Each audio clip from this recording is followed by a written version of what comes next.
International Vice President of AFSCME, our President of the United Domestic Workers, our own Doug Moore.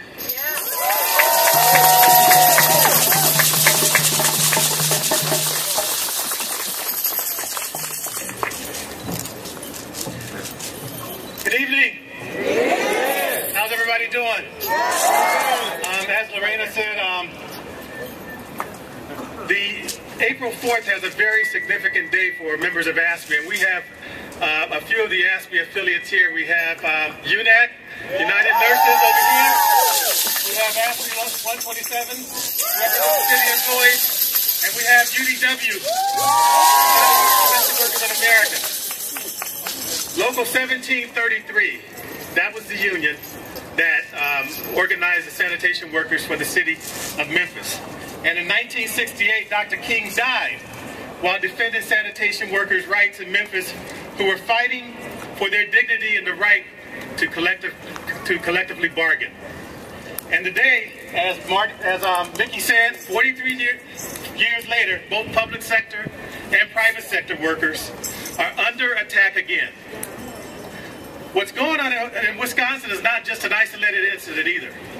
Throughout the country, even in states that we consider were pro-labor, right-wing governors and their corporate allies are trying to weaken or destroy collective bargaining. They want to roll back progress, which have been fought for generations, and we just won't accept that today. No! Wisconsin, Ohio, Michigan, New Jersey, New York, New Hampshire, and the list goes on and on and on. And if you think that couldn't happen here in California, you better think again. Based on the comments she made during the campaign last year, do any of you doubt that Meg Whitman would have tried to do the same thing if she was elected governor? Do you think she would have tried the same thing? If you do, you're living under a rock. Or if you don't, because she would have did the same thing.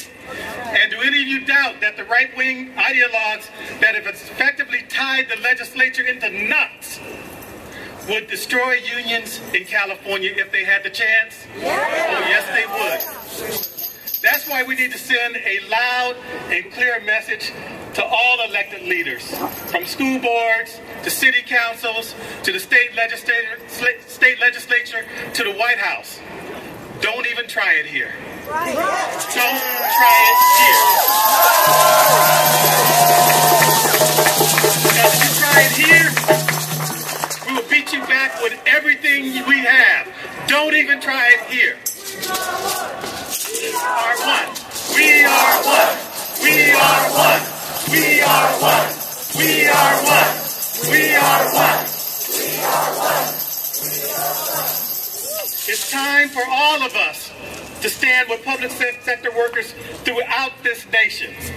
It's time for us to stand up to the unscrupulous politicians who are blaming working families for the problems that exist today.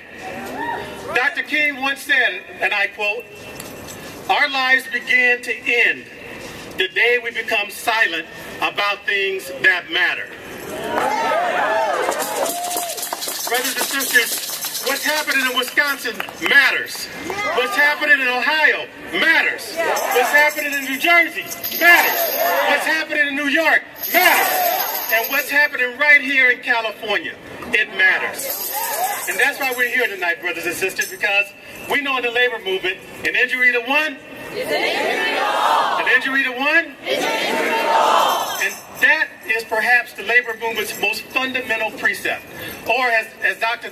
King put it, injustice anywhere is a threat to justice everywhere. But remember that words alone are just words if there's not action to back those words up. How many leaders from labor, faith-based organizations, community organizations represented here tonight are willing to put your leadership on the line? How many of you are willing to put your leadership on the line? How many of us here are ready to educate and mobilize mass actions against those in power? How many of us here are willing to step up and challenge the status quo? I challenge all of us today to not just organize in our unions, but to band together and organize issues that affect our communities as a whole. Because we can't do it by ourselves, brothers and sisters. We have to have community support.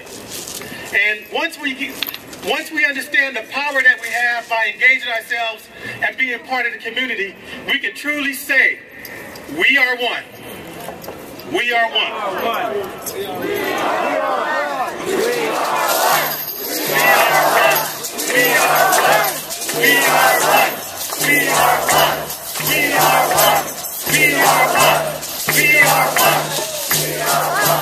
We are one. We are one. Brothers and sisters, these are terrible times for all of us. And it's time to work together, pray together, and stay together. Because if we do not, we will assuredly be destroyed together. It's time for us to set our differences aside and start working together. These are times where we need to stop playing by the rules also. It's times to shake things up in California and through San Diego and throughout California. We need to start shaking things up. Labor, are you with me? Faith-based leaders, are you with me? Community leaders, are you with me? It's time to force the issue and be on the offense instead of always playing defense. Heck, I'm tired of playing defense. You know, I don't mind fighting, but I want to start delivering a knockout punch for a change. And the only way you can do that is be on the offense. And that's why we're here today, brothers and sisters. The stakes are higher than they've ever been before. And I cannot remember a time when it was more important for organized labor to build alliances in the communities throughout California and throughout this nation so that we can fight together, march together, and win together. And that's why we're here tonight, to start building those alliances. In closing, I want to leave you with a quote from one of my heroes, A. Philip Randolph. A. Philip Randolph once said, "At the banquet table of nature, there are no reserved seats. You get what you can take, and you keep what you can hold. If you can't take anything, you won't get anything. And if you can't hold anything, you won't keep anything. And you can't take anything, without organization."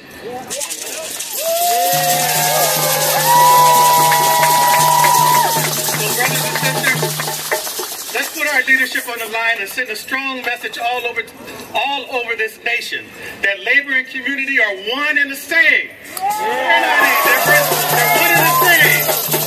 Labor issues are community issues, and community issues are labor issues. They're one and the same. Let's organize and not let our differences divide us. Our differences are our strength.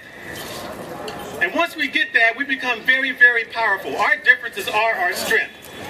And Scott Walker and his buddies may have won a temporary victory in Wisconsin. But what they have really done is wake a sleeping giant. The American labor movement. And brothers and sisters, one more thing. We will come back. What they've done is wake a sleeping giant. And in 2012, that giant will come back and bite them in the ass and put them in the place where they belong, which is in the unemployment line. Thank you.